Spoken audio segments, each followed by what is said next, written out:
Oi, amores! Mais uma entrevista no ar, aqui com o nosso querido comendador Paulo Henrique, historiador do nosso município. Vai contar sobre sua trajetória como historiador, muitas curiosidades e histórias verídicas do nosso município. Nos acompanhem até o final do vídeo. Não esqueçam de se inscrever no canal, curtir, deixar seu comentário e compartilhar para que mais pessoas possam assistir a essa entrevista. Seja muito bem-vindo, Paulo Henrique. Muito obrigada por estar conosco hoje, compartilhando suas experiências. Com toda certeza vai compartilhar muitas histórias curiosas, interessantes, tanto sobre a sua vida pessoal quanto sobre o nosso município. Gratidão enorme por ter você aqui hoje.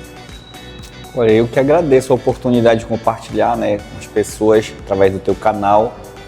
Alguma coisa que a gente sabe sobre a cidade, né? Quase nada. Alguma coisa. E então, para nós, assim, que trabalhamos com esse tipo de coisa, a gente encontra dificuldade, de divulgar, de falar para as pessoas, porque nós não temos, principalmente aqui na nossa cidade, canais de divulgação, Mas aí a gente agradece a oportunidade e nós estamos aqui para colaborar sempre, porque quando a gente compartilha o conhecimento, ele deixa de ser nosso, passa a ser de todas as pessoas.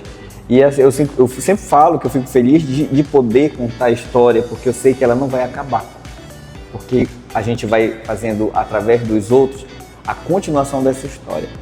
E isso é fato porque a história, as pessoas falam muito que a história ela está nos livros, mas nem sempre. Por exemplo, a história antes da escrita. A história não era só feita de papel. Antes, elas ficavam nas paredes das cavernas, as pinturas rupestres, por exemplo. E também a oralidade. Muita coisa a gente sabe hoje é porque foi repassado de pai para filho, de avô para neto, através da oralidade. As histórias que eles contavam, os netos passaram a contar para os seus filhos e até hoje muita história não se acabou. Então assim, quando a gente compartilha, a gente multiplica. Sim, registra. Sim, com certeza, é muito bacana isso, porque isso atinge toda uma comunidade, não só daqui da nossa região, mas também curuçaenses e outras pessoas que se interessam pelo tema, por essa cidade maravilhosa, acolhedora e que é uma referência cultural no Nordeste do Pará. Não se reportando porque somos curuçaenses, que a gente puxa a sardinha para o nosso lado, não. Mas, como diz o Dr. Cristo Alves nos seus discursos, todos cantam sua terra, também vou cantar a minha, nas débeis cordas da lira e fazê-la rainha. Dessa forma que a gente exalta a nossa cidade, aquilo que ela tem de bom e o que a gente sonha, o que a gente quer que melhore ainda mais, e nós estamos aí para colaborar dentro das nossas possibilidades, nas nossas ações, nas nossas áreas de atuação. Eu sempre falo que a gente tem aqui um município que é construído a 40 mãos, ou seja, muitas pessoas ajudam Curuçá, todos os setores ajudam e a gente percebe o quanto quando você incorpora a identidade curuçauara, a identidade curuçaense, porque antes de sermos uense, nós somos curuçauaras, nós somos parauaras. Devido às nossas raízes. As nossas raízes indígenas, nós temos que sempre refletir sobre isso. Que nós temos aqui a nossa ancestralidade indígena com toda a sua cultura, que recebeu com muito carinho os visitantes chegados no distante século XVII, que já ajudaram na formação da nossa comunidade. O colono que veio, eu não digo o branco, eu digo o colono que chegou, o negro que veio da África e que se juntaram com os índios aqui e construíram essa riqueza que nós temos cultural, social, política, que nós temos aqui em Curuçá. Nós somos o povo curuçauara e nós somos curuçaenses, nós somos negros, nós somos brancos e nós somos indígenas. A gente sente o amor, O amor das palavras. A gente se emociona, porque falar em ser curuçauara é defender 300 gerações de nativos que antecederam a nossa e que não desistiram. Hoje nós temos uma geração que ela tem que cuidar do idoso, porque esse mundo que nós temos hoje foi construído por eles. E a memória deles, o trabalho deles, a história de cada um Hoje nós somos responsáveis para pegar como referência e não desistir. Se nós olharmos a história ao longo desses milhares de anos, a humanidade ela superou o período do medievo, as grandes epidemias, a peste. Nós mesmos, né? Nossa geração. Aí vem o século XX, a gripe espanhola, nós temos a varíola e ultimamente a Covid.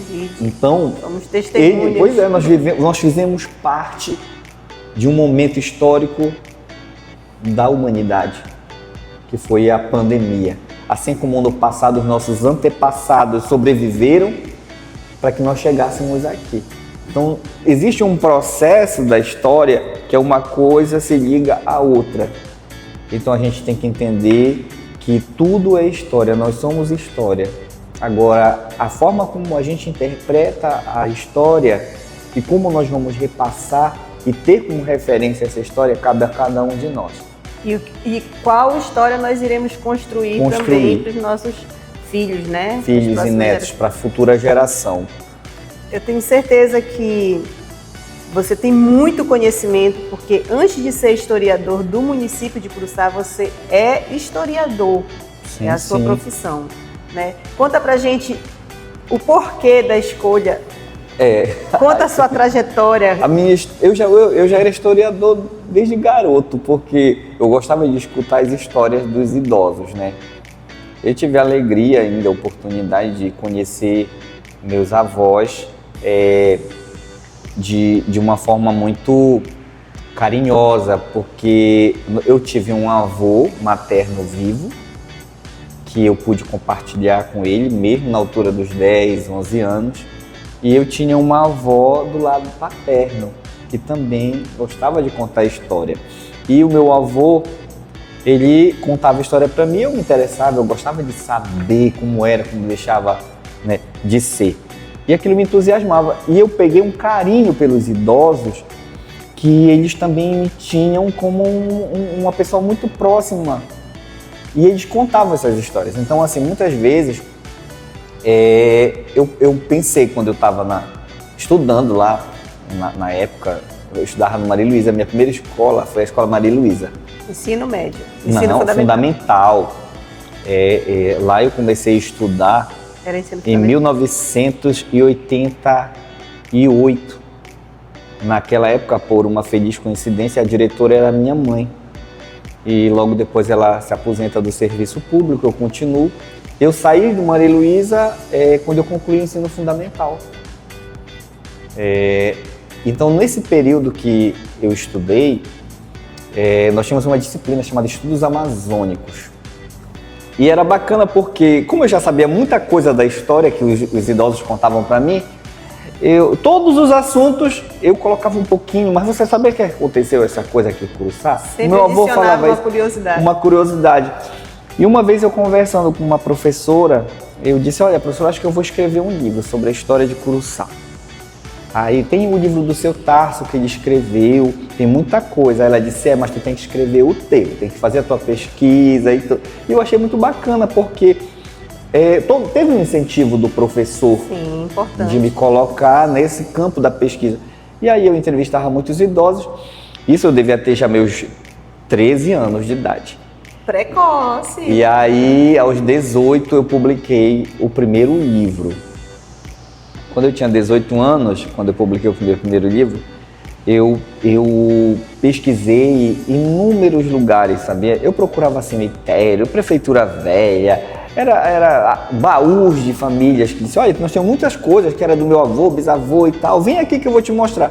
Então, eu saía para Vigia, para Manapanim, para Colares, para todas as cidades históricas que eram contemporâneas a Curuçá, procurando saber, São Caetano, porque como nós somos um município que ele vem de uma relação com o município antigo, que é Vigia, nós saímos da Vigia, que nós éramos colônia da Vigia, São Caetano saiu da Vigia, Colares saiu da Vigia.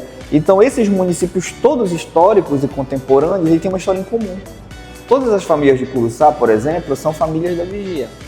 Interessante isso. Todas as famílias de Marapanim são famílias de Curuçá. Todas as famílias de São Caetano são as mesmas famílias de Vigia e Curuçá, porque era só um município e que os seus filhos e netos foram povoando essas comunidades. Então, existe uma relação familiar, eu chamo de municípios irmãos.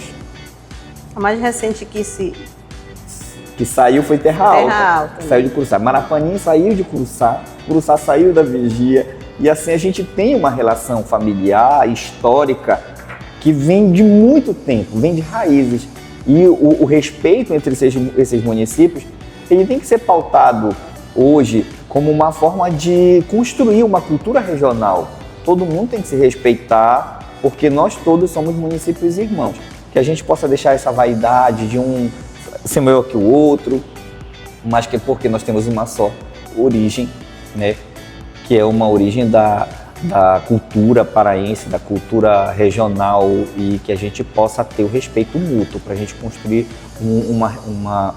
uma relação harmoniosa na construção de uma sociedade justa e culturalmente fortalecida. Porque assim como o Marapanim tem carimbó, Vigia tem carimbó, Colares tem carimbó, Curuçá tem carimbó. O carimbó é nosso. Eu sempre falo, vamos respeitar o carimbó como patrimônio cultural do Nordeste, do Pará e do Brasil. Sabe que você falou num ponto bem legal. Então, Marapanim, ele acabou assumindo, né, esse título de terra do carimbó, e Curuçá, terra do folclore. Sim. Né? Quais as curiosidades a respeito desse título que você pode trazer para a gente? O que você acha? O nosso turismo, ele pode ser melhor aproveitado? Ele está sendo bem aproveitado? Qual é a sua opinião sobre como terra do terra folclore? Do folclore? Terra do folclore. Esse título de terra do folclore, nós somos contemporâneos a essa identificação, a essa referência. Nós, eu, você, essa geração atual, porque é uma coisa muito recente. Até então, Curuçá era a terra, como dizia a Mãe Glória, a terra das casas azuis, das morenas brejeiras, cheirosas a paticholim. Era um povo educado. Então a Dona Glória, ela falava sempre isso. Nós não tínhamos essa referência de terra do folclore, mas era um município muito respeitado pela sua tradição intelectual. Curuçá já foi conhecido entre os municípios que deu muitos filhos cultos e inteligentes ao estado do Pará. E culturalmente, a gente tem aqui uma referência recente, essa construção da identidade de terra do folclore. Ela vem agora da década de 2000 para cá. Por quê? Marapanim considera-se como a terra do carimbó, alusão ao trabalho de difusão que o carimbó tem nas terras de Marapanim, já de tempos imemoriais. Marapanim, eles têm muito orgulho de cantar o carimbó, de dançar o carimbó, e eles investiram muito na divulgação e na valorização do carimbó. E Curuçá deixou a desejar. Sim. Isso. Eu pude, enquanto pesquisador, acessar uma entrevista do mestre Roya na década de 70. E ele lamentava muito a falta de apoio para manter o grupo dele, até para fazer as saias das dançarinas. Ele se queixava muito, mas mesmo assim ele continuava cantando o carimbó. Em compensação, no outro município, houve apoio, houve incentivo, e eles têm hoje esse mérito de ser um município de maior difusão do carimbó no Nordeste do Pará, e é considerada a terra do carimbó. Não tira o mérito.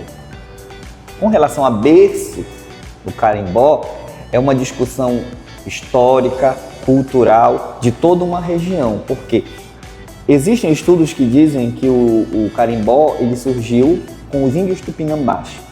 E os índios tupinambás, eles viviam nessa região daqui, de Curuçá, de Vigia, todo esse litoral. Então, eles tinham, segundo o padre João Daniel, que viveu aqui nessa região, ele fez um trabalho de crônicas da sua visitação, e ele escreveu um livro chamado O Tesouro Descoberto no Máximo Rio das Amazonas, isso em 1759. E quando ele chega 69? aqui, 1759. 1759. Quando ele chega aqui nessa região, ele fala que eu estou em Curuçá, que agora foi elevada à condição de vila. Ela se faz escondida, retirada, como que envergonhada de aparecer, porque só vai lá quem tem negócio. A causa desse esconderijo foi porque antes ela pertencia à companhia, que era a Companhia de Jesus, aos jesuítas. E aí foi elevada à condição de vila e com a expulsão dos jesuítas, ela foi transformada em Vila Nova de El Rei. Então ela se faz triste e melancólica com o salutífero de ares do mar que lhe fica vizinho. Ou seja, do mar, da praia, sal, salutífero, porque nós tínhamos a praia e nós éramos o maior produtor de sal dessa região das salinas dos jesuítas. Então, nesses relatos que ele fala, ele diz que os índios, quando ele chegou em uma das regiões aí, encontrou os índios tupinambás, eles tinham um instrumento, um pauoco, que tinha um couro e que eram como se fosse um tambor que os africanos usam, né?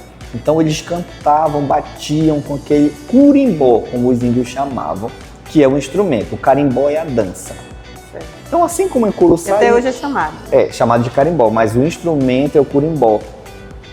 Então, assim, Curuçá, Marapani, Vigia, São Caetano, todos eles têm em comum a dança do carimbó. Agora, claro que quem se destacou como investimento cultural, como referência nativa, foi Marapani. E Curuçá não deixou de ter, mas com menos expressão. Hoje a gente tem uma valorização por conta de uma atividade cultural que nos últimos 20 anos nós estamos tendo, de valorização daquilo que a gente chama de pertencimento, que é você sentir-se parte daquele espaço.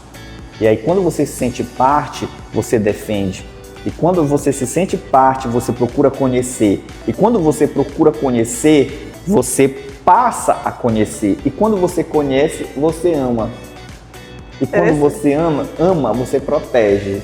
Então, de 20 anos para cá, nós temos uma política aqui cultural muito ativa de agentes culturais em todos os setores, principalmente com relação ao movimento cultural de salvaguarda do patrimônio, não só arquitetônico, mas também daquilo que chama-se patrimônio imaterial. O que é o patrimônio imaterial? É aquilo que a gente não toca, a gente sente e a gente vive. O carimbó. Agora nós temos as carimbozeiras de Curuçá, que elas são chamadas de curuçauaras. O grupo delas são as mulheres. Por quê? Porque por muito tempo o papel feminino ficou escondido por trás do carimbó. O mestre Noia cantava, o pai dele cantava, o irmão dele, Ratinho, cantava. Mas quem fazia a comida, quem dançava, quem organizava as coisas eram as mulheres. Essa seria a próxima pergunta, né? A questão do papel feminino na nossa cultura, né? O papel da mulher na nossa cultura, na nossa história. Sim, vamos chegar lá a falar sobre isso. Então, assim, como eu estou dizendo, com esses 20 anos para cá, nós verificamos, houve um grupo de ativistas culturais aqui que nós começamos a sugerir que, como Marapani é conhecida como a terra do carimbó, nós temos um festival, né, que dura, enquanto instituição, 45 anos, que agora está na sua 46ª versão, porque as pessoas confundem o ano com a versão. Não, é versão, o folclore é versão, não é ano.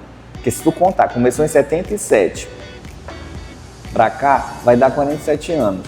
Só que na verdade são 46 anos, 45 anos e 46ª versão, entendeu? Porque em 77 já teve a primeira. Entendi.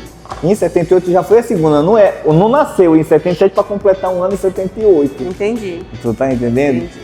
E aí nós temos essa tradição de um festival, porque na década de 70, os municípios de toda a região do Pará, eles foram incentivados pelo governo do estado a criar festivais para virarem referências nos municípios. Então nós tivemos, por exemplo, lá em Ourém, o Festival de Música, que é contemporâneo ao Festival do Folclore daqui.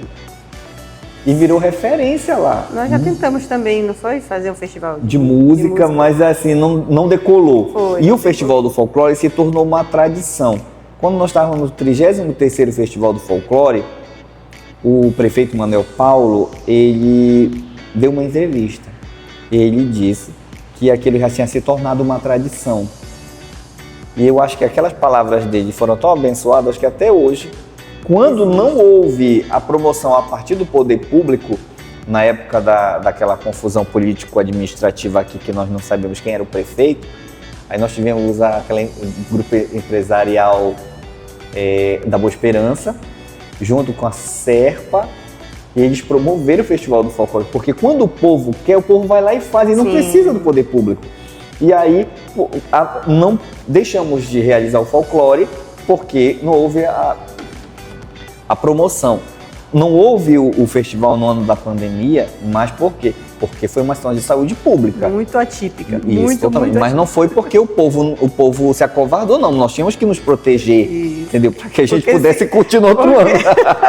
Se fosse dar incentivo, teria como pandemia com ser todo mundo de máscara lá. Então agora, ano passado nós tivemos a Elba Ramalho. Nós esperamos 45 versões para que nós pudéssemos ter um artista dessa envergadura naquilo que a gente tem como referência cultural do nosso povo, que é um festival, que é o Festival do Folclore. Mas o que é folclore? Todo mundo acha lindo a palavra folclore, mas ninguém sabe o que é. Não é? Sim. As pessoas sabem, é folclore. Mas, gente, o que é folclore? Eu vou explicar para vocês.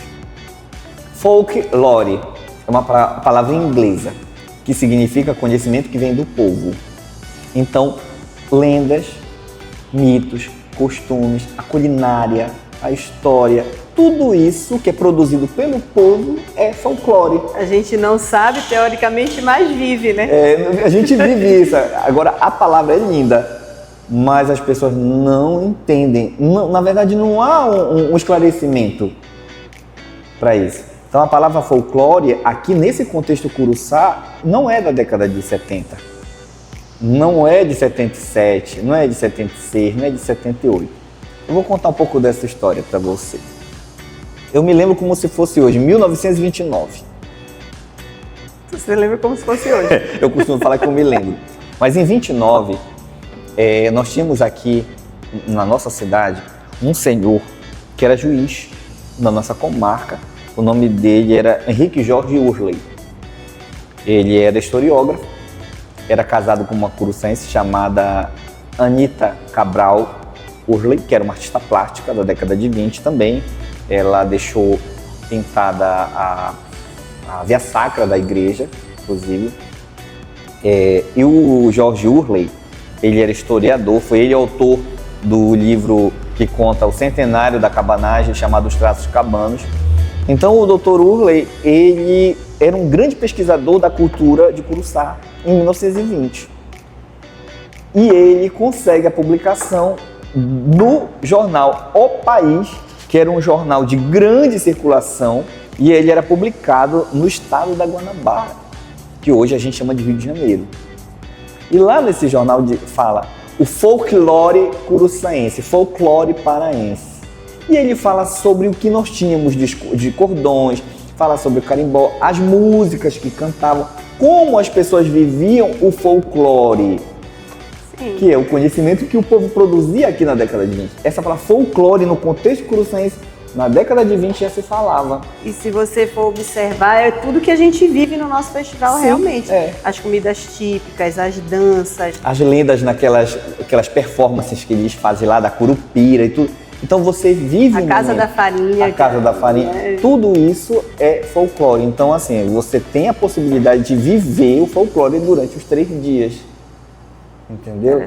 E é bacana porque isso dá às pessoas dessa região a possibilidade de conhecer aquilo que o povo produz, aquilo que o povo faz. Em 3 dias, tu aprende como é que faz a farinha, o que é o beiju, tu aprende a criação da ostra, como é, desde aquele processo todinho. Você vivencia a dança do carimbó. A dança do carimbó, você encontra os instrumentos, os mestres de carimbó lá, as comidas chamadas comidas típicas daqui da região, que não é o churrasquinho, viu?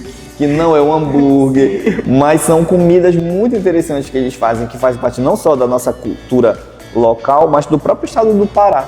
Então, assim, se você quer conhecer um pouco da cultura paraense, vá no Festival do Folclore de Curuçá, porque do carimbó ao calypso tem. É verdade. Que visita. Então, assim, né? Devido a esse contexto de nós termos esse festival, nós começamos a cristalizar como a terra do folclore.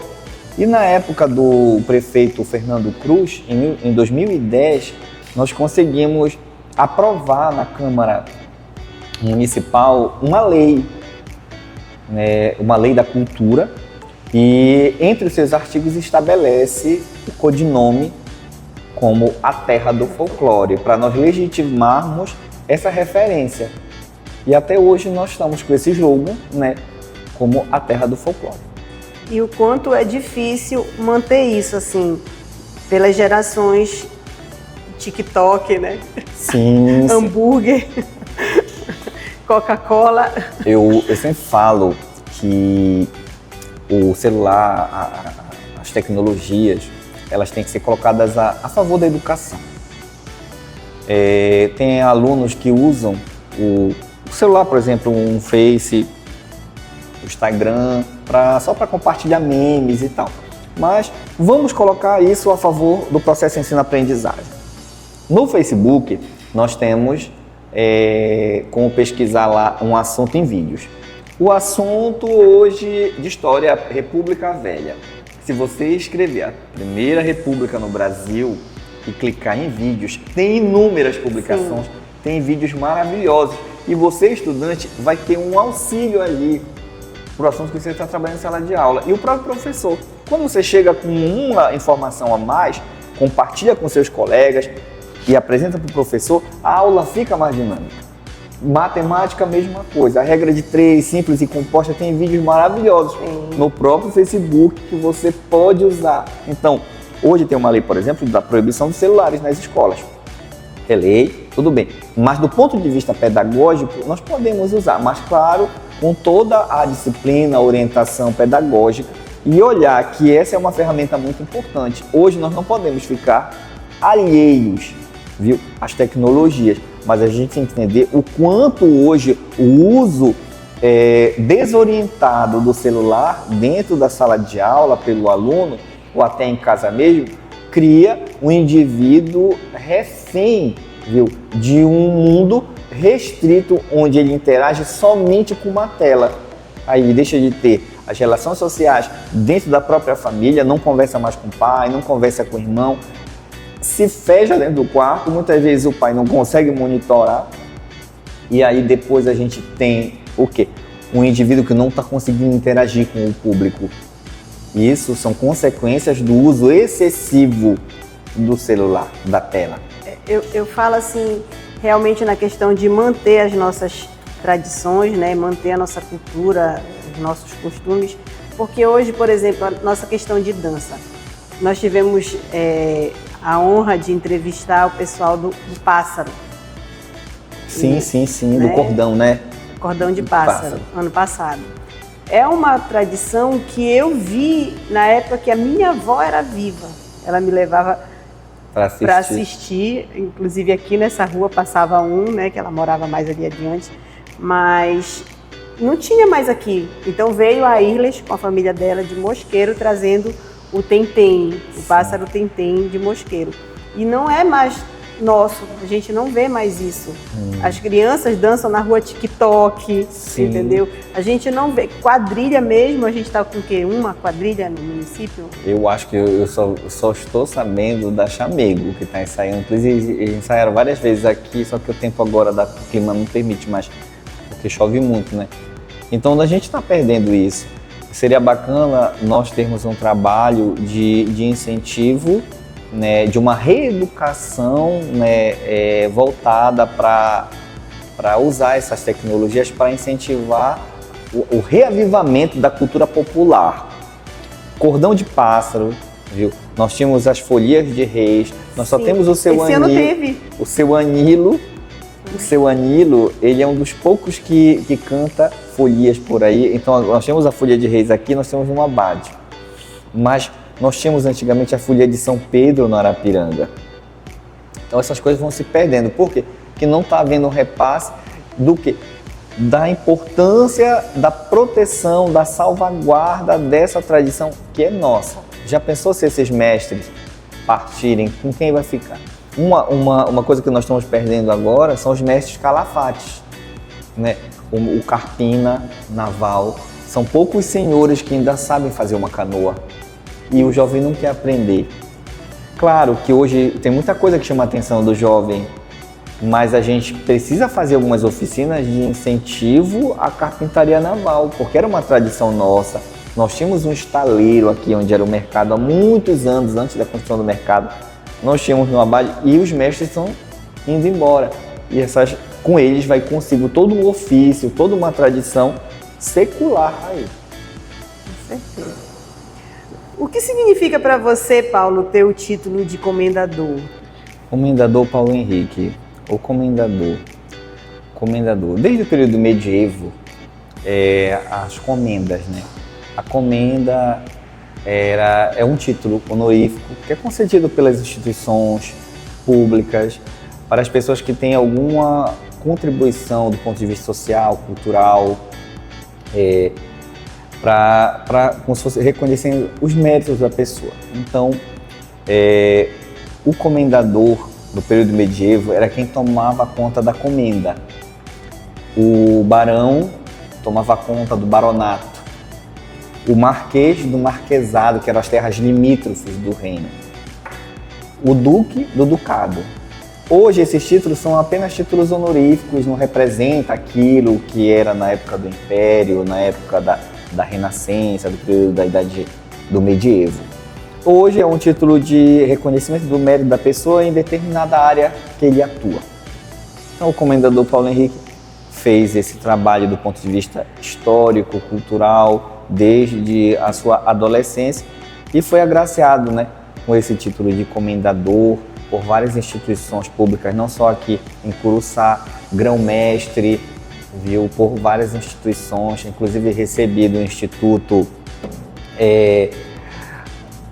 Sheiknar, e nós recebemos também da Federação dos Acadêmicos de Ciências, Letras e Artes, inúmeros títulos honoríficos dessa natureza. Eu recebi também o título de embaixador da paz, né, por 3 vezes, inclusive para a França, embaixador da paz, né, pela organização da ONU, né, signatária do Pacto Mundial pela Paz, credenciada pela ONU. Mas assim, são títulos que eu sempre falo que são reconhecimentos de um mérito coletivo, das ações que nós fazemos, das ações que a gente faz em conjunto com as pessoas. Porque não seria eu um bom historiador se eu não desse o mérito para as pessoas que me ajudaram a construir a história, a fazer a história. Então, o historiador não faz a história sozinho. É por isso que eu sempre faço referência às pessoas que no passado me ajudaram, que me ouviram e que também se dispuseram a contar suas histórias. Sim, te incentivaram. Me incentivaram. Então, portanto, o comendador Paulo Henrique é uma pessoa que está à disposição da sociedade. Na área da história e da cultura, é a pessoa que pode compartilhar com vocês um pouco do resultado de anos de pesquisa, de trabalho e de construção mútua da história e da cultura, não só de Curuçá, mas da cultura regional. Eu sou licenciado em História. Eu me especializei em Patrimônio Cultural e Educação Patrimonial. Só tem 2 pessoas especialistas em Curuçá em Patrimônio Cultural. A professora Socorro Ruiz e o comendador Paulo Henrique. Nós somos os 2 especialistas em patrimônio, credenciados pela universidade.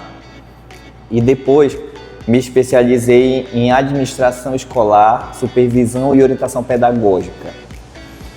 Isso me credenciou a assumir, né, a função de diretor da Escola Estadual Raimundo da Sena, no Abade, onde a gente faz um trabalho, né, de gestão durante alguns anos aí. E estamos com a consciência tranquila do dever cumprido até hoje, dentro das nossas possibilidades pedagógicas, orçamentárias, administrativas e principalmente humanas. Eu sempre falo que nós estamos sempre lidando com seres humanos. com emoções afloradas, desejos, sentimentos, e que você, em qualquer função que você exerça, você tem que entender que você está lidando com seres humanos. Inclusive na administração é uma das áreas Que a gente precisa ter o pé no chão e olhar que ali é um ser humano. É um ser humano. E eu sempre falo, quando você trabalha no serviço público, o sorriso no rosto é um cartão de boas-vindas. Sim, em qualquer local, o sorriso no rosto abre e fecha portas. Sim. Por quê?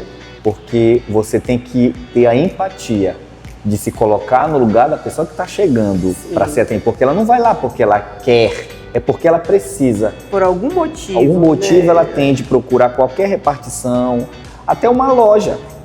É o que eu falo para as pessoas que trabalham com a gente. Quando chega um cliente aqui na loja, o cliente ele não veio aqui para passear. Às vezes, na maioria das vezes, ele veio atrás de realizar um sonho dele. Ele tem um sonho de ter uma televisão. Às vezes ele não tem uma televisão na casa dele, ele quer uma televisão. Ele quer realizar o sonho de um filho dando um celular bom. Entendeu?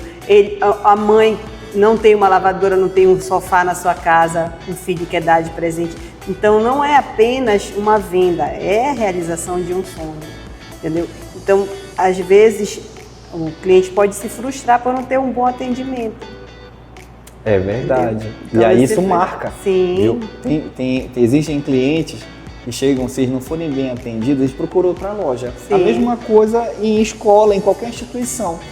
A gente tem que ter essa consciência da empatia e se colocar sempre no lugar da pessoa que está lá do outro lado do balcão.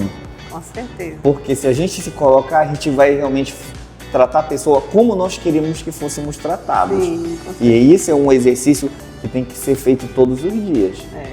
Quando a gente sai da nossa casa para o trabalho, a gente quer encontrar a pessoa que vai nos atender de uma maneira, viu, de quê? Que ela nos atenda com atenção. Não digo carinho, porque o carinho, eu sempre falo que a gente tem da família, tem dos nossos em casa. A gente tem que ser tratado com o quê? Com atenção e respeito. Sim. Isso ouvido, cabe em qualquer canto. E uma das coisas que reflete o respeito é quando você sabe ouvir a pessoa. Muito importante. Entendeu? E eu sempre falo isso, eu sou uma pessoa simples, serena e franca. Porque as pessoas têm que ser assim. Não precisa se buscar a rodeio. Dá ou não dá, porque se não dá, eu penso o quê? Num plano B para resolver a situação. Sim. E eu acho assim, as pessoas dizem, tu vais pedir alguma coisa, solicitar? Eu disse, eu vou. A única coisa que eu vou correr o risco é de receber um não. Mas eu não vou ficar com a dúvida. Com certeza. Eu prefiro ter... Existem pessoas que falam, o não eu já tenho, né? Agora eu vou atrás do sim. Eu vou atrás do sim. O não já é justamente não saber se vão ser atendidos ou não. Mas se não der, tudo, a vida continua. Não é por causa disso que eu vou querer me jogar ali na frente de uma carreta. Não. Mas a gente sempre pensa num plano B, dentro das nossas possibilidades. Se não deu hoje, pode dar certo amanhã. E a gente vai a vida dessa forma. E sempre pensar que nós estamos aqui de passagem, né? Nesse mundo, e incorporar que nós temos que viver cada dia intensamente. Sensata e fertilmente. Por que sensata e fertilmente? Porque é triste quando você passa pela vida, você não vive. Muitas pessoas passam, não vivem, acabam se preocupando muito mais com o amanhã, muito mais com o futuro que não é o momento, do que viver intensamente o dia. E quando você acorda de manhã, que você olha, eu acordei, eu estou vendo o dia clarear, eu estou indo para o trabalho, enquanto tantos estão nos hospitais, nos leitos, doentes, que não tem uma pessoa da família para levar um café. A gente está acordando com os nossos, entendeu? A gente está indo. Eu sempre falo com os meus colegas de trabalho, quando chega na segunda-feira, alguns, né, tinham o costume de dizer, poxa, segunda-feira eu estou numa ressaca. Eu disse, ó, eu tenho que ir de novo para a escola. Eu disse, olha, segunda-feira, para quem trabalha, é o melhor dia. É o dia que você está se acordando cedo para ir para o seu trabalho. Então você tem que agradecer a Deus, porque muitos nesse mundo acordam cedo, mas é para procurar emprego. Ou acordam cedo para fazer a troca de alguém no hospital. Às vezes sem perspectiva do que vai ter para se alimentar. Pois né? Então assim, a segunda-feira, para quem trabalha, para quem tem fé, é o melhor dia. O meu pai fala que eu não suporto domingo. O domingo. Não suporto domingo, porque eu tenho que ficar em casa, não tem nada para fazer. Ele tem aquela rotina de trabalho, né? diário, e que faz parte da trajetória de vida dele. Sim. Entendeu? Essa geração do teu pai é aquela geração que não descansava para trabalhar. No próprio domingo encontrava serviço para fazer. Sim. Porque a gente trabalha de segunda a sexta, né? Aí no sábado e domingo a gente quebra pedra. Porque a gente vai para casa e tem que fazer isso, limpar aquilo, lavar aquilo, entendeu? E a gente continua trabalhando, mas é a rotina da vida. E quando a gente ocupa a nossa mente, a gente acaba nos fortalecendo, né? A cada dia e seguindo a vida, porque é dessa forma. Então o comendador Paulo Henrique é a pessoa que está disposta. Sempre. Porque eu sempre falo, eu estou aqui para servir, para fortalecer culturalmente a nossa história. E o que eu fiz desde os 13 anos, quando eu publiquei aos 18 meu primeiro livro, depois veio o terceiro, o segundo, o terceiro. E o nome dele é Fragmentos Históricos. Por que fragmentos? Porque são pedaços da história, justamente para garantir a justificativa por alguma coisa que faltasse. São pedaços. Ir atrás de todos os documentos, reunir. E não vai caber só no livro, vai faltar alguma coisa. E a censura está aí para isso, né? Olha, faltou tal coisa. Sim, mas o nome do livro qual é? Fragmentos, são pedaços. No próximo pode ser que saia a parte que tu queres. E assim vai se justificando.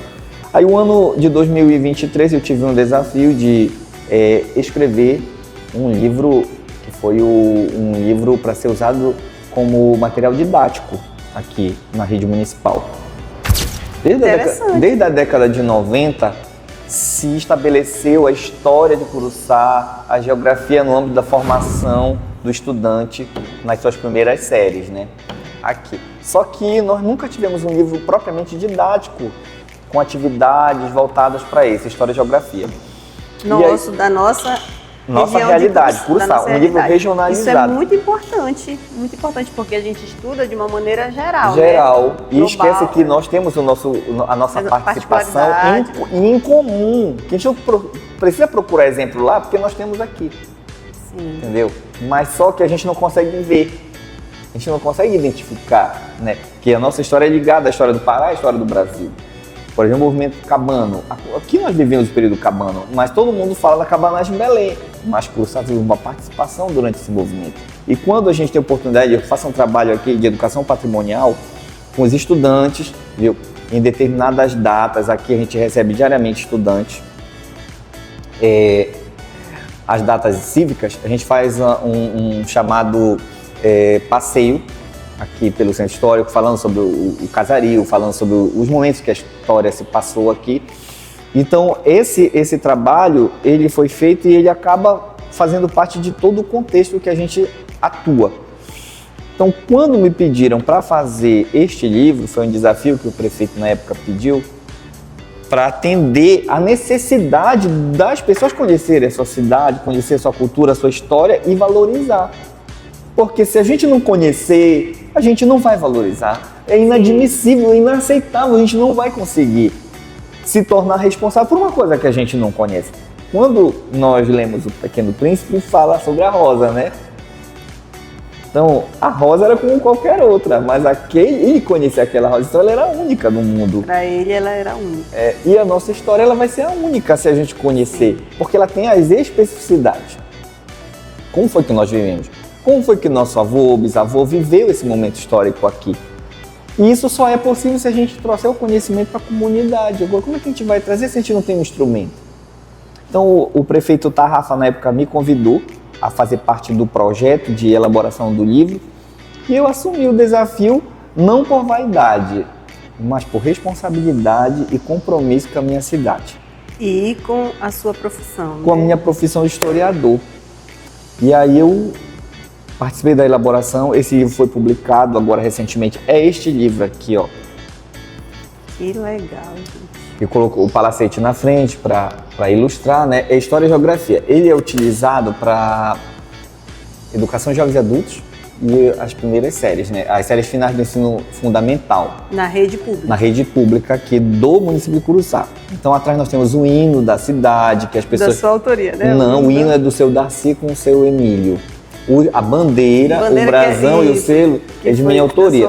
Então aqui as pessoas vão conhecer os símbolos municipais também, ó.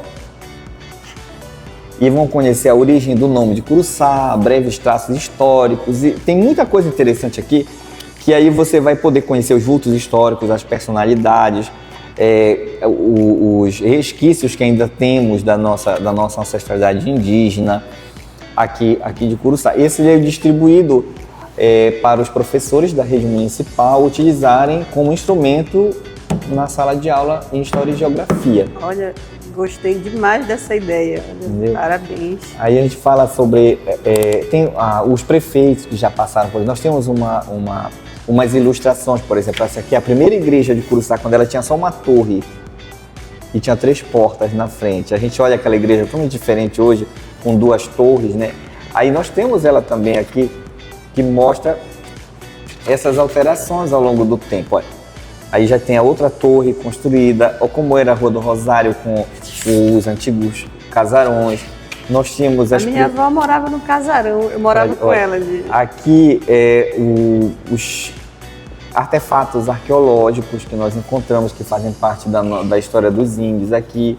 As primeiras famílias, a ilustração de como eles viviam aqui em Curuçá. Então, nós temos muita coisa sobre o carimbó, sobre a educação. Nós temos os vultos históricos, o Tenente Nazário, que é uma personalidade histórica da cidade.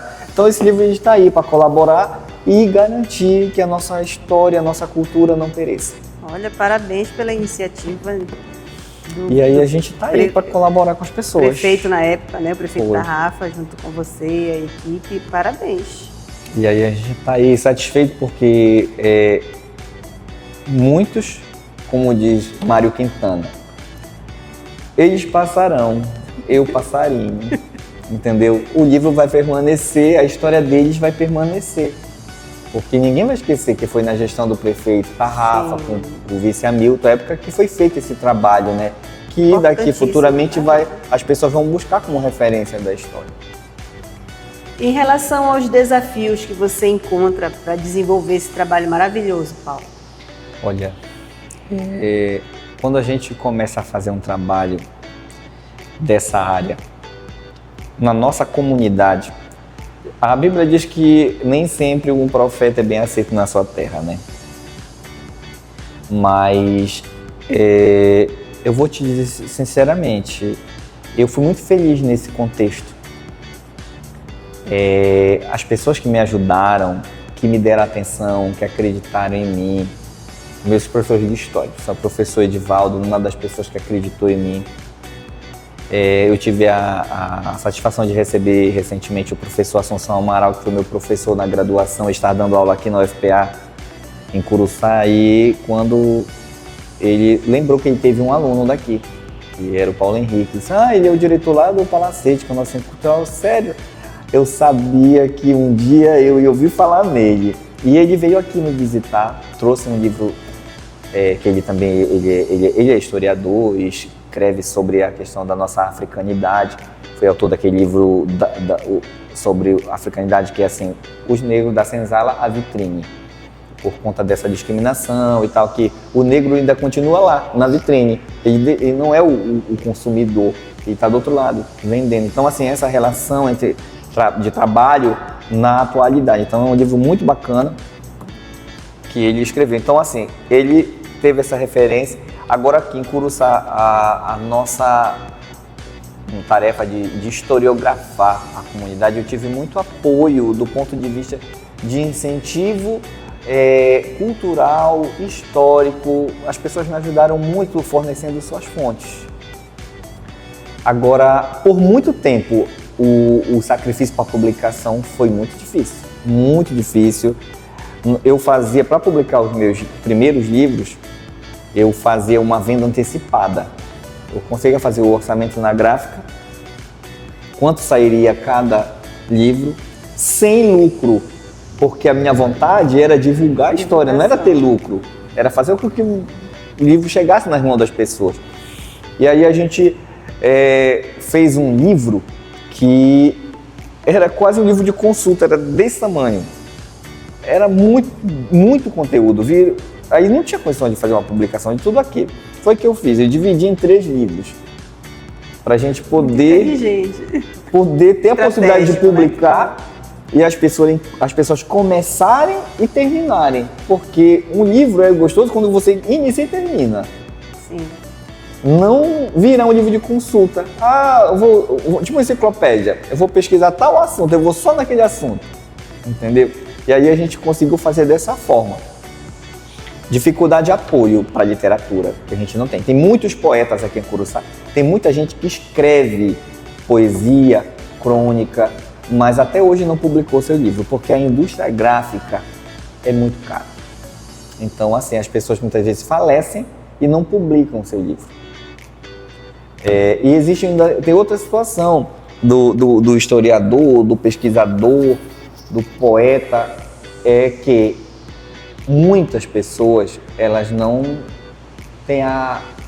sabem ler, elas não sabem escrever, mas elas têm a poesia, a oralidade, né? São repentistas. Por exemplo, Patativa do Assaré nunca escreveu uma palavra, porque ele era analfabeto, mas ele tinha poesia. E foi publicado o livro dele, as pessoas se propuseram a transcrever as poesias dele, um dos maiores repentistas, poetas do Nordeste do Brasil, Patativa do Assaré. Nego Uroia. Uroia era analfabeto. Não sabia ele escrever. Era ágrafo, totalmente. Mas ele tinha poesia. A música, cantava o carimbó, tocava o carimbó e deixou muitas músicas aí pra gente. Então, ou seja, ele não tinha a grafia, mas ele tinha a poesia, ele tinha o verso. É por isso que ele é patrono de uma cadeira patronímica na Academia de Letras de Curuçá. Tem o nome dele, Zeferino Braga Leal. Cadeira patronímica. A cadeira patronímica é o seguinte, nós temos 45 cadeiras na Academia Curuçaense de Letras. Cada cadeira tem um patrono, que é uma pessoa ligada às artes, às letras e às ciências. O meu patrono da minha cadeira patronímica é Carlos Roque. Carlos Roque foi um grande historiador paraense, natural de Belém, que escreveu a grande enciclopédia da Amazônia, e ele escreveu a história de Curuçá também no livro dele. Então foi uma pessoa que salvaguardou a nossa história, então merecia ter o nome dele numa cadeira na nossa academia. Nós temos, por exemplo, também o Monsenhor Edmundo Igreja, que é patrono da primeira cadeira. O Monsenhor Edmundo Igreja foi um ativista cultural aqui, foi ele que foi o primeiro a organizar o aniversário de Curuçá na década de 50, que festejou o bicentenário da paróquia, e ele foi o autor do hino do bicentenário. Esse hino contava a história da cidade, por exemplo, o primeiro verso escrito por ele. 2 centenas de anos passaram, que em esta terra brilhou um novo sol. Os jesuítas no abade aportaram, inaugurando uma era de escola. Transformaram a mata em cidade. O nosso índio em bravo cristão deram à igreja feliz cristandade e ao Brasil florescente rincão. Então, assim, são poesias que se eternizaram, as pessoas mais idosas sabem cantar esse hino.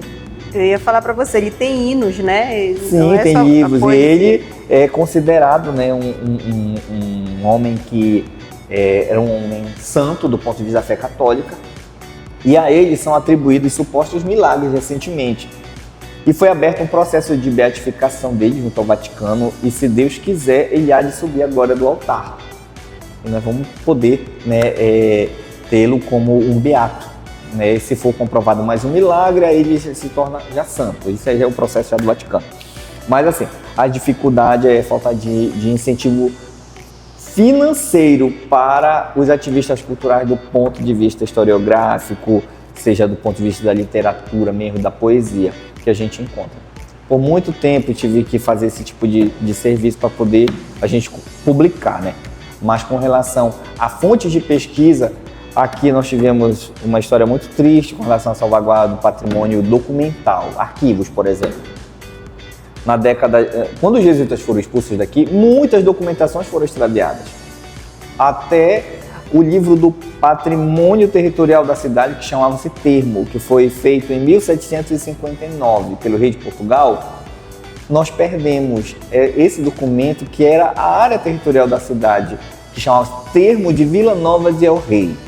Como se fosse a documentação das terras de Curuçá. Foram extraviadas, se perderam e tal. Agora, recentemente, eu consegui, junto ao Arquivo Público do Estado, esse documento, a cópia que eles tinham salvaguardado lá desde o século XVIII. E esse documento foi, por muito tempo, considerado perdido.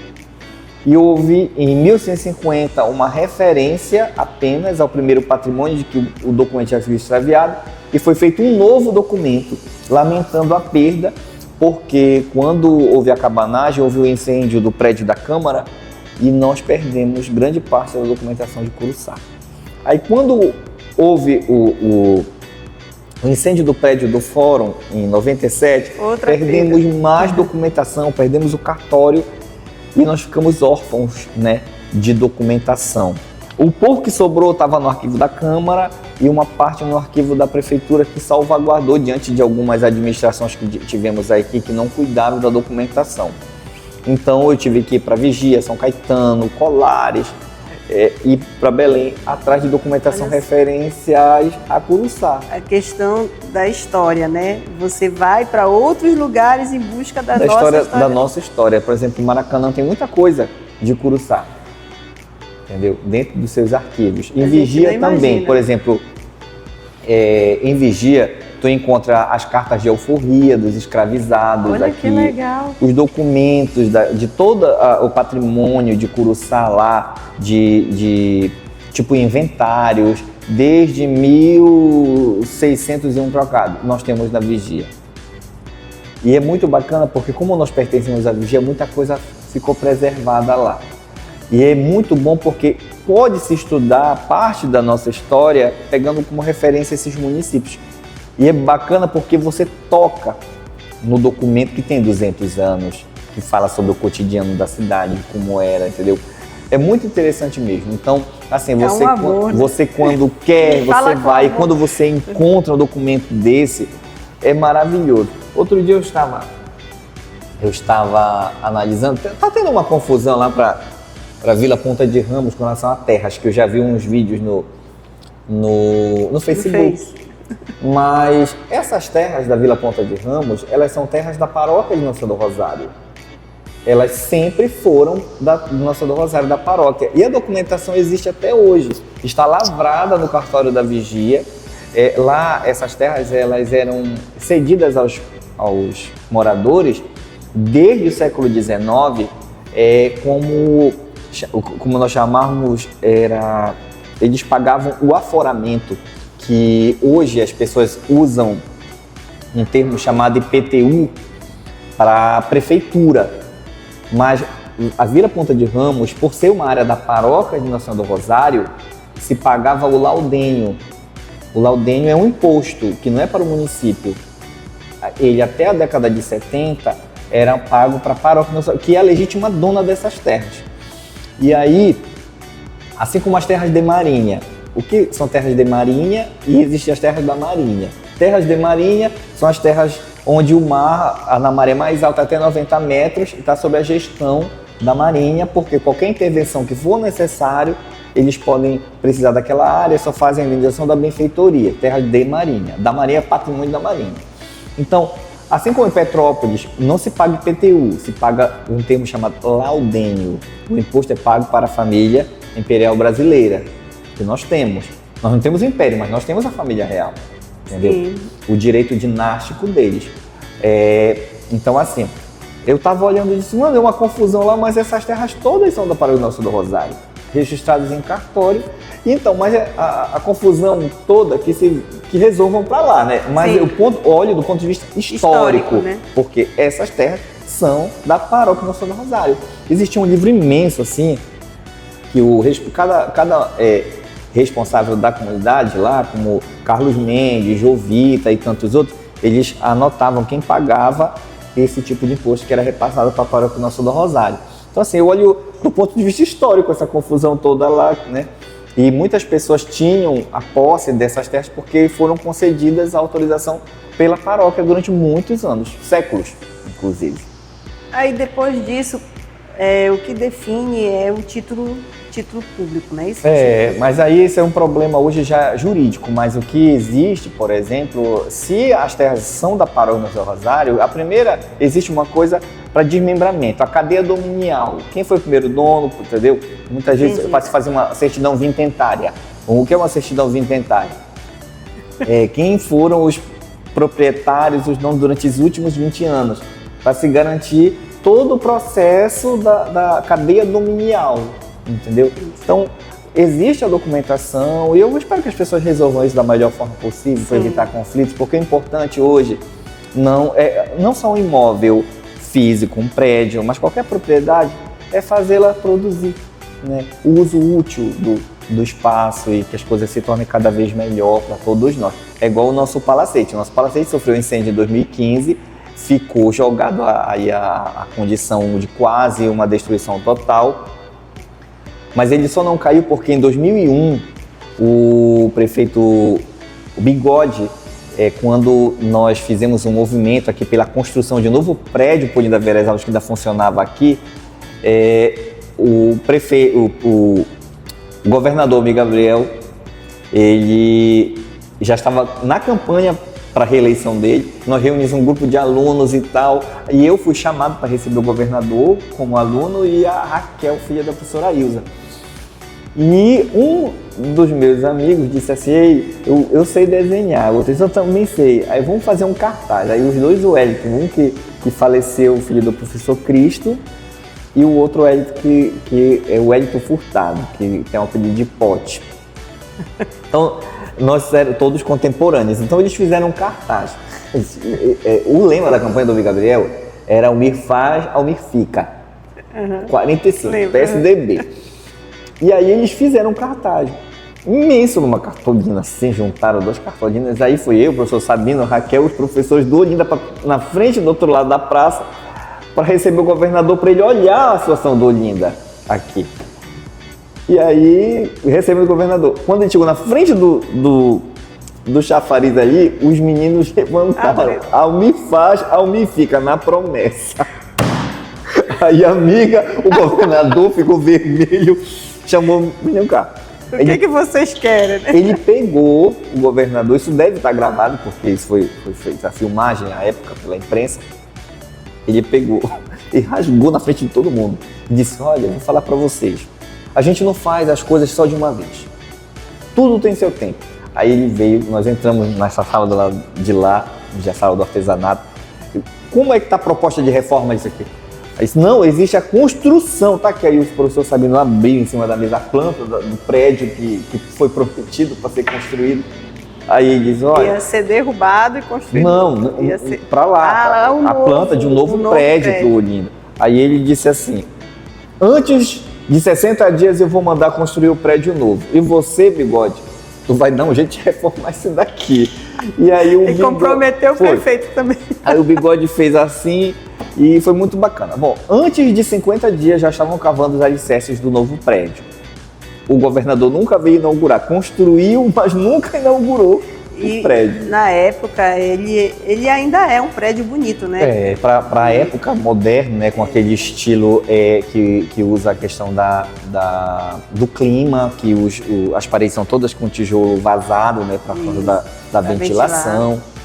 E aí nós ficamos aqui com esse prédio. Era o primeiro que tinha também... não é um estádio, tinha o ginásio, uma quadra coberta. Que inclusive está precisando ser reformado. Já tem inúmeras propostas para lá, até quando não sair, né? Se Deus quiser vai sair, porque meus filhos gostam de jogar vôlei. Jogar vôlei. É lá e na Remo da Sena, que eles são sempre lá. Na verdade, a questão do vôlei, eles ficam pedindo para as escolas, porque não tem ainda, né?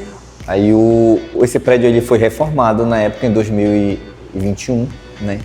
Naquela época a gente precisava, e aí teve uma confusão, porque o prédio era do Estado, não era do Estado, era do município, não. O que acontece? Esse prédio ele foi construído em 1895, entendeu? Essas terras aqui foram adquiridas em 1830. Existia um senhor chamado Tenente Coronel Cândido Barbosa de Lima, ele veio de Cametá e comprou essa área aqui para fazer, né, um empreendimento. E ele deixa esse prédio, esse espaço aqui para o seu filho chamado Horácio. Horácio reconstrói o prédio já na década de 1890 para sua residência, que era o Palacete Barbosa de Lima, que mais tarde ele vai ser transformado em um grupo escolar, que foi o Grupo Escolar Gonçalo Ferreira, aqui instalado em 1900. Então, assim, no período da Belle Époque, as residências de grande representatividade arquitetônica, elas eram chamadas de palacetes. E aqui nós tínhamos o Barbosa de Lima, nós tínhamos o Palacete Bruno José Alves, que era do outro lado, nós tínhamos o Palacete Vieira em Belém, o Palacete Pinho e tantos outros. Então, no período que ele foi construído, ele se inspirou naquilo que estava se vivendo da Belle Époque, que era a antiguidade clássica, o neoclássico. Tudo era inspirado na cultura francesa. E aqui nós temos os traços na fachada do prédio. No centro nós temos a deusa chamada Minerva. Minerva é a deusa da sabedoria, da arquitetura e da engenharia. Do lado direito nós temos um índio do Brasil e do outro lado uma Riane, que é a deusa da República. Em 1895, nós estávamos na República Nascente. Assim como Curuçá teve a construção desse imponente prédio, Marapanim teve um também, que é o Paço Municipal de Marapanim, e bem no centro está Mariane, a deusa da República. E esse prédio ele passou a viver intensamente a harmonia e uma predestinação à formação educacional. Lá... Aqui, o nosso. Lá era a prefeitura, a intendência municipal. E aqui teve, durante mais de 60 anos, esse prédio foi ocupado pelo Gonçalo Ferreira. E depois nós passamos a ser a prefeitura, o fórum, o cartório, a câmara, aqui nesse mesmo prédio. Linda. E depois nós tivemos a Escola Normal Regional de Curuçá, que hoje se chama-se Candorina Campos. Já foi aqui. Já foi aqui. Aí depois que o Candorina Campos ganhou o prédio próprio, a gente passou a funcionar aqui como prefeitura. E depois de prefeitura, em 82, quando ela ganhou o prédio próprio, que nós ficamos fechados por alguns meses aí, porque o prédio está muito deteriorado. E houve o princípio de um incêndio na parte de trás. Aí conseguiram resolver isso, houve a reforma. E à época, o Olinda Veras Alves funcionava à noite na Escola Candorina Campos lá. O Olinda começou lá. E precisava de um prédio para funcionar, porque o número de alunos já estava muito grande. E a professora Laura conseguiu ao prefeito à época, Manuel Paulo, que eles trouxessem para cá os alunos. E aí o Olinda ficou até 2001 funcionando nesse prédio. Eu estudei aqui. Eu também. E quando há a reforma do prédio, houve a condição de que é da prefeitura, é do estado. Não, na verdade esse prédio nunca foi da prefeitura e nunca foi do estado. Ele é um prédio de uma propriedade particular até 2001. Em 2001, houve a questão da reforma implementada pelo prefeito Bigode, né? E quando houve o incêndio, ele só não caiu porque a estrutura que foi feita em 2001, de atracação, todinha com persintas em concreto, não deixou esse prédio cair com incêndio, porque se não tivesse, ele tinha caído. E aí nós fizemos então um pedido para que ele pudesse ser reformado, não conseguimos, e por mais de 7 anos ficou assim. Só que em 2001, para reformar o prédio e a SEDUC parar de questionar com relação à propriedade, nós encaminhamos, a prefeitura solicitou para a gente o documento do prédio. Só quem tinha esse documento era a família do meu pai. A minha avó, com o Tenente Nazário, são os últimos sobrinhos ainda, eram, né, vivos do velho Horácio. Então o que acontece? Eles abriram mão do documento para que pudesse provar junto ao Estado de que esse prédio era particular, era uma propriedade particular e não era do Estado. Senão o Estado que iria ficar com esse prédio, porque por muito tempo o Olinda funcionou aqui. Aí se criou-se a mentalidade de que esse prédio era do Estado, mas nunca foi. E nunca foi doado. Ele foi arrendado, alugado para funcionar o Gonçalo Ferreira. Nós temos até hoje o documento de aluguel desse prédio. E até 1927, o Estado ainda ficou devendo 26 mil contos de réis que nunca foi pago. Se for fazer hoje, a correção, né? A correção. E quando foi agora para a reforma dele se transformar nesse centro cultural, o meu pai doou o testamento com todas as propriedades para o município. E aí está em poder do município agora, e foi feito um projeto de lei na Câmara aprovado, dizendo que os herdeiros de Horácio Barbosa de Lima não têm a pretensão de reaver o bem como seu, passando a ser propriedade legítima do município. E hoje está sobre a municipalidade. Eu tenho certeza que se Horácio estivesse vivo hoje, ele faria isso, porque foi ele que construiu a primeira prefeitura, que era a Intendência Municipal, onde hoje é a Câmara, em 1190. Não é esse prédio que vocês veem aí, foi um prédio que foi demolido em 69, que era, por sinal, mais bonito do que este. Onde é a prefeitura. Onde é a Câmara. Onde é a Câmara Municipal. Era um prédio majestoso e com todas as características do período neoclássico. Inclusive, nós tínhamos os balaústres, as peças todas em porcelana, e que foi destruído em 69, em novembro de 69. Ele construiu a torre lateral daqui da igreja, a torre esquerda, foi ele que construiu a primeira delegacia, foi ele que plantou as palmeiras imperiais na praça, ele que construiu os 2 pavilhões. O que são os pavilhões? Os 2 coretos que existiam, um do lado daqui e um do lado de lá. Ele mandou calçar a frente das casas do centro histórico todas de pedra. Ele foi um grande modernista da cidade do final do século XIX. Assim como Belém teve Lemos, nós tínhamos Horácio aqui em Curuçá, porque eles eram também adeptos políticos, e isso, vamos dizer assim, foi a mesma forma de administrar. Foi quando foram incorporadas as calhas de zinco nas casas. E assim, nós tivemos um momento muito importante, foi na época dele que foi criada a comarca de Curuçá, que nós não chamamos comarca, e assim nós estamos hoje num espaço que foi recuperado, e através de um recurso que veio, através de um pedido do vereador Tarrafa na época e da vereadora Graça Modesto, eles fizeram um pedido para o senador Paulo Rocha, que quando aqui foi o ginásio, que hoje chama-se Ensino Médio Candorina Campos, se nós formos falar nessa questão de modalidade de ensino, ginásio é quem fazia o ensino médio de uma maneira considerando a antiga LBB. Então o ginásio foi aqui nesse prédio, e o Paulo Rocha estudou aqui. Quando ele chegou, que ele viu a escola que ele estudou daquela forma, ele se compadeceu e se sentiu tão ferido que ele buscou recursos junto ao Ministério da Cultura para restaurar o prédio e se transformar num centro de cultura e formação para a cidadania.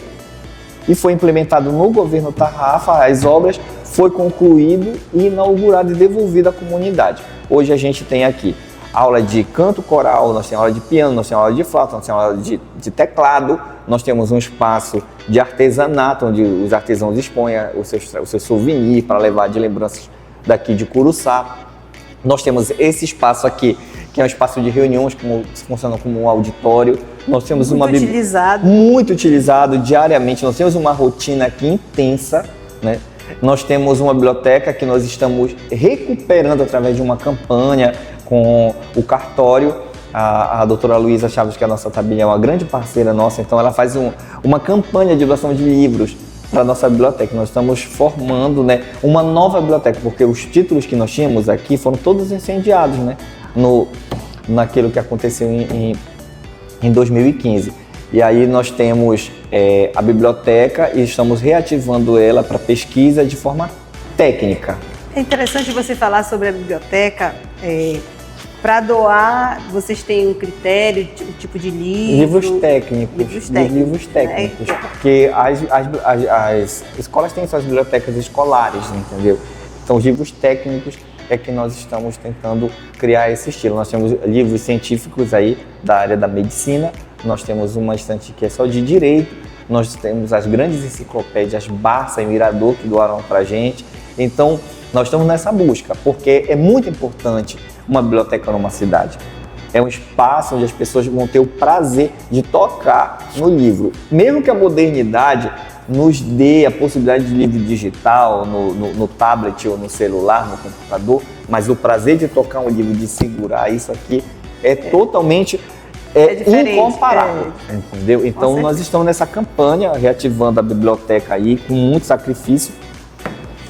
E aí a gente tem aqui também um espaço de documentação histórica, desde 1734, que a gente conseguiu recuperar. Nós conseguimos documentação agora através do arquivo da Torre do Tombo, e documentos de Curuçá desde 1652 até 1751, falando sobre registros das pessoas, dos jesuítas que viviam aqui, os índios que morreram. Tudo, Paulo? Eu consigo ler, eu tenho uma facilidade de ler, né, que eu fiz um aperfeiçoamento aí, paleografia, e a gente consegue ler essas letras, né, porque faz parte do meu ofício de historiador. Sim. Decifrar esse tipo de letra, desde o português arcaico. E agora, recentemente, a gente tem trabalhado muito essa questão da nossa identidade afro-brasileira, ameríndia, e a nossa africanidade, junto com a nossa identidade indígena. Tem muita coisa que a gente precisa exacerbar no nosso cotidiano, na nossa prática, para valorizar a nossa identidade. Muitas pessoas, elas acham lindo falar sobre as lutas das políticas afirmativas negras, né? Outros falam, o grande movimento que houve agora recentemente dos índios com relação à lei que foi revogada, por exemplo, do governo do estado. Mas a gente precisa se ver também como índio, mas muito mais que índio, porque o índio foi um nome que os colonizadores deram para as pessoas que eles encontraram aqui, porque eles acreditavam que estavam nas Índias. Mas nós não somos índios, nós somos indígenas, porque nós somos daqui. Nós não somos alienígenas, que é de fora, entendeu? Nós somos indígenas, porque é daqui. Então, a nossa a ancestralidade indígena, ela está muito presente no cotidiano. Nós não podemos nos reservar o direito de uma autoidentificação, porque nós temos que nos sensibilizar primeiro da nossa identidade.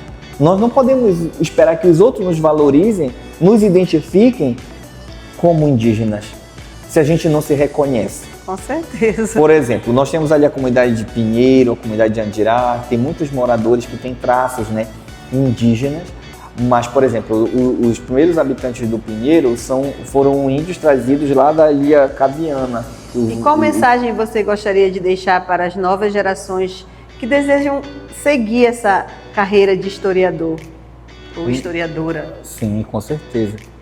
A mensagem que eu deixo é que vocês procurem conhecer a sua cidade, procurem conhecer primeiro a sua história, a história das suas famílias, a história de seus pais, a luta de cada um, e que isso possa servir de incentivo para que se torne um conhecedor da história pessoal na busca de entender a sua história e a história do local onde você vive.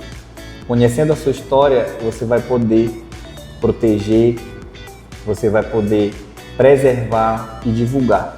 Naturalmente, conhecendo a sua história, a história do local onde você vive, você vai ser responsável por salvaguardar a sua identidade, a história da sua cidade, a história do seu município e a sua própria história. Então, o meu incentivo é que procurem conhecer, se apropriem do conhecimento da sua cidade para você defender, para você divulgar e para você ser o agente difusor da identidade cultural, histórica e social da cidade que você convive, que você vive, onde tudo lhe deve trazer uma referência à sua alma, ao seu sentimento. Porque matéria é uma coisa e o sentimento é o que a gente consegue passar através da sensibilidade do amado, conhecer e principalmente do salvaguardar, que é o que a gente muito busca, que é preservar a nossa identidade cultural, a nossa história, a nossa condição curuçauara, curuçaense e a gente construtor da cultura dessa cidade, dessa região, desse estado, desse país. Muito bem. Muito obrigada, Paulo. E os seus projetos futuros? O meu projeto, primeiro, é cuidar da minha saúde aí, que eu estou fazendo um tratamento aí que assim, mesmo com a minha jovem idade de 41, né? mas aí a minha glicose está um pouco descontrolada, mas isso aí dentro de algumas atividades físicas, disciplina, a gente está tentando equilibrar, mas com muito cuidado, porque esse coraçãozinho aqui é um pouco delicado, mas a cada dia eu vivo como se eu não tivesse que morrer. Certo, excelente. E nem que seja o último dia. Eu nunca digo assim, eu vou viver como sendo o último dia. Eu vou viver porque eu tenho que viver. Muito bem. Tenho que agir a cada dia dessa forma, porque é necessário. E a gente vai estabelecendo um passo em busca da meta prevista. Então, o meu objetivo hoje é, primeiro, é ter uma saúde equilibrada para continuar fazendo os nossos trabalhos e não abandonar a nossa história. E estar sempre à disposição das pessoas.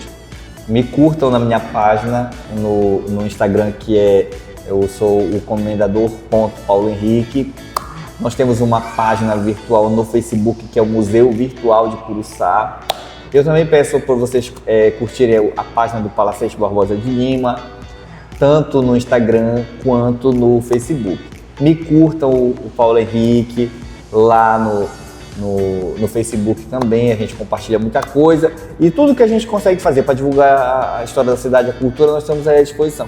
Me chamem no PV se vocês precisarem de alguma informação, se vocês tiverem. Eu faço até um apelo para as pessoas que têm alguns materiais históricos que queiram se desfazer, que vocês acham importante, para que a gente recebe aqui no Palacete para enriquecer o nosso acervo, né, de material histórico para nossa reserva técnica, para vocês compartilharem a sua história com o nosso povo, com a nossa comunidade.